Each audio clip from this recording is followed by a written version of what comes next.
Ya buat kamu yang kemarin nyuruh gua untuk bikin video react kita Safitri, tanggung jawab lu, karena gua akhirnya sekarang penasaran tentang isi kepalanya dia. Bagaimana komentar-komentar dia dan opini-opini dia tentang Qatar kemarin, ayolah. Dan akhirnya terciptalah video ini setelah gua nonton dari awal sampai akhir omongannya dia yang kemana-mana itu. Background masalah. Gue tuh sampai nanya mengonfirmasi apakah pemahaman gue dari videonya si Gita itu benar atau salah. Takutnya gue terlalu subjektif ya kan, otaknya dia kemana-mana, sama juga dengan gue, otaknya juga kemana-mana. Gue khawatirnya gue salah tangkep gitu. Alhamdulillah ya, satu dua hal masih senada lah. Dan memang intinya tuh kita tuh kurang setuju dengan sikap orang-orang Islam, khususnya dalam hal ini adalah Qatar, di mana menolak LGBT, menolak atribut LGBT masuk ke Piala Dunia di Qatar. Maunya dia, kita sebagai Islam itu ya menolerir. Kita sendiri meminta orang lain menerima kultur Islam di negara-negara barat, misalkan seperti itu. Harusnya si Qatar juga menerima kultur LGBT ini masuk ke sana gitu loh. Jadi nggak double standard. Apakah seperti itu? Mari kita kupas.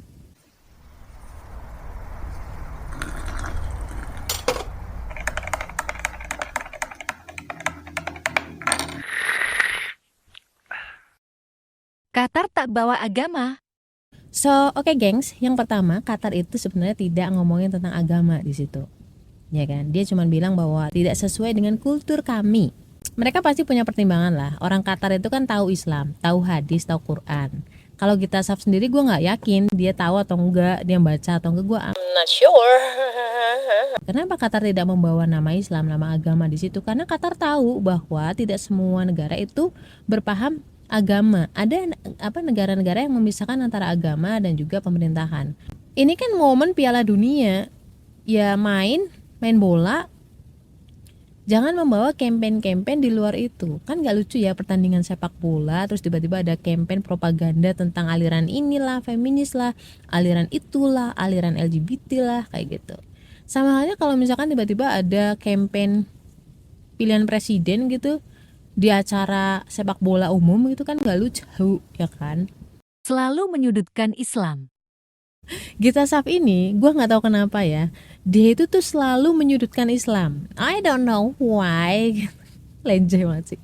Jadi entah kenapa gitu tuh dia nyerang agama Islam yang awalnya tuh nggak ngomongin tentang agama, misalkan dia langsung sangkut pautin ke agama Islam, terus nanti jelek-jelekin orang-orang Islam, jelek-jelekin paham Islam.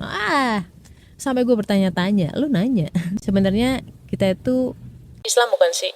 Analoginya gini deh, kalau gue kerja di sebuah perusahaan, gue makan dari situ, terus tiba-tiba di khalayak umum gue jelek-jelekin perusahaan gue, apa nggak kayak menelan ludah sendiri? Ya gue paham lah, sebenarnya kita tuh pengen jadi pahlawan kaum minoritas, dimana kaum minoritas ini tuh bisa diterima gitu di society. Dia berpikir bahwa LGBT ini tentang minor dan mayor. Kata siapa sih LGBT itu minor? Yang menentang isu LGBT ini itu bukan cuman agama Islam, bukan cuman Allah dan Rasulnya. Bahkan Jepang nih barusan mengeluarkan UU tentang pelarangan menikah sesama jenis. Belum lagi di negara-negara lain yang mungkin tidak terblow up. Karena sebenarnya LGBT itu bukan soal minor atau mayor, bukan juga soal culture atau bukan. Nggak bisa, bukan apple to apple untuk dibandingin dengan culture. Tetap aja itu penyimpangan karena nggak sesuai sama fitrah manusia. Bagaimanapun tetap cowok sama cewek itu beda. Banyak kalangan menentang, bukan dari kalangan agamis doang atau religius doang, tapi juga dari kalangan ilmuwan, dari kalangan motivator dari barat. Banyak lah, karena memang mereka berpikir nggak cuma dari satu sisi, mereka berpikir dari keberlangsungan sebuah negara, berpikir dari risiko adanya AIDS dan kawan-kawannya, sudah ada penelitiannya juga. Kamu bisa search deh. Salah konteks. Lalu poin terakhir, poin yang ketiga adalah salah makna. Mendefinisikannya salah gitu. Contohnya toleransi, diskriminasi, opresif. Dia berpikir bahwa toleransi itu harus menerima masuk ke dalam lingkungan ranah kita, idealisme kita. Nggak kayak gitu. Toleransi secara KBBI artinya adalah membiarkan sesuatu itu terjadi dalam batas tertentu.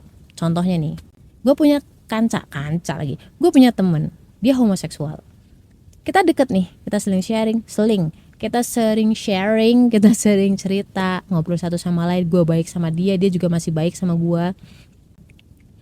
Dan ketika gue ditanya tentang LGBT, tidak lantas gue bilang bahwa LGBT boleh. Enggak, menurut idealisme yang gue pahamin dari Quran dan juga hadis yang disampaikan oleh Allah dan Rasulullah, LGBT gak boleh.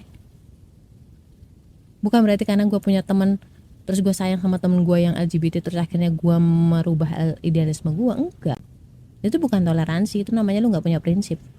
Jadi toleransi di sini gue membiarkan dia dengan prinsipnya, begitupun sebaliknya dia juga membiarkan gue dengan prinsip atau idealisme gue. Di rumah si X, kalau minum tuh nggak pakai gelas tapi pakai piring.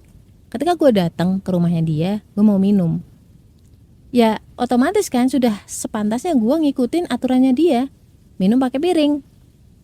Nggak harus gue terus jadi ngatur-ngatur dia di rumah dia sendiri harus pakai gelas, kan nggak gitu. Begitupun sebaliknya. Jadi ada batasan tertentu di mana ini melanggar idealisme enggak? Ini ranahnya siapa nih? Kalau Qatar itu kan dia di rumahnya sendiri. Kenapa lu ngatur-ngatur gitu kan? Idealisme Qatar ya seperti itu, sesuai dengan Quran dan Sunnah. What's wrong? Sama juga gue punya temen Nasrani, kita deket. Sama, sering curhat, dia sering curhat, sering minta pendapat. Gue juga baik sama dia, tapi gue gak ngucapin Natal ke dia. Bukan berarti gue benci sama dia, enggak. Ya idealisme gue yang gue pegang seperti itu. Kenapa? Ya gue jagain aja sih, berhati-hati aja. Karena kan tidak jelas nih ininya. Maksudnya masih abu-abu antara boleh dan gak boleh. Ya gue memilih untuk lebih hati-hati. Itu idealisme gue. But it doesn't mean gue gak bisa baik sama dia. Yang kita yakini benar mungkin saja berbeda. Tapi kita masih tetap bisa bersama-sama dalam kebaikan gitu loh. Jadi jangan bawa masalah personal dengan masalah idealisme. Orang tuh boleh menjalankan prinsip dan idealismenya sendiri-sendiri, dan itu namanya toleransi. Kita tuh aneh ketika kita berbeda dibilangnya opresif, dibilangnya intoleran, dibilangnya diskriminatif gitu loh. Ya nggak kayak gitu. Lu meyakininya seperti apa sih, mendefinisikannya? Opini Gita, bukanlah fakta. Dia sempat bilang bahwa dia hidup di Jerman merasa nyaman karena merasa diterima, bahkan ketika dia berhijab gitu kan. Padahal sebenarnya di Jerman sendiri itu ada banyak orang yang mengalami diskriminatif, sikap-sikap yang diskriminatif. Jangan asal sembarangan percaya gitu aja, makan mentah-mentah apa yang dia sampaikan. Kenapa?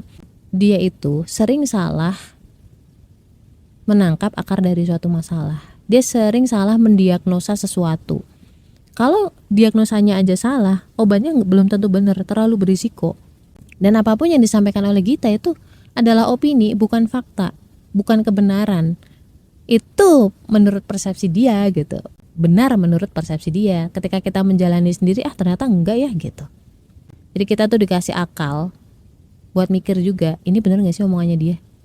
Dan jangan lupa berdoa sama Allah, ya Allah tolong tunjukkan yang benar itu benar dan tunjukkanlah yang salah itu salah.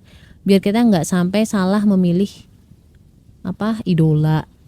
Biar kita tuh gak ikut-ikutan. Karena nanti ketika di akhirat kita akan dikumpulkan dengan apa yang menjadi idola-idola kita. Kalau idola kita itu nyimpang, dia gak paham tentang Al-Quran, gak paham tentang hadis, kita mau kemana nanti? Bukan dia yang salah, kita yang kadang-kadang salah, ngikut-ngikut mulu. Sekarang dia seperti itu, tapi belum tentu besok dia gak berubah. Akhir zaman itu pagi tahu, malam tempe gitu. Umar bin Khattab saja dulunya kan benci banget sama Rasul ya kan. Tapi pada akhirnya Allah membuka hatinya sehingga Umar bin Khattab menjadi salah satu sahabat yang sangat mencintai Rasul. Semua masih bisa berubah. Termasuk lu ke gua, jangan percaya 100%, lu harus pikir sendiri. Definisi toleransi terdistorsi. Jadi pemaknaan toleransi itu bergeser banget. Menurut mereka, toleransi itu harus menerima mentah-mentah sampai kita harus mengkhianati idealisme pribadi. Oh, tidak. Kita tuh gak punya apapun. Tubuh titipan dari Allah, harta titipan, anak titipan, ya kan. Yang kita punya cuma satu, idealisme. Idealisme Islam. Udah, capek. Assalamualaikum warahmatullahi wabarakatuh.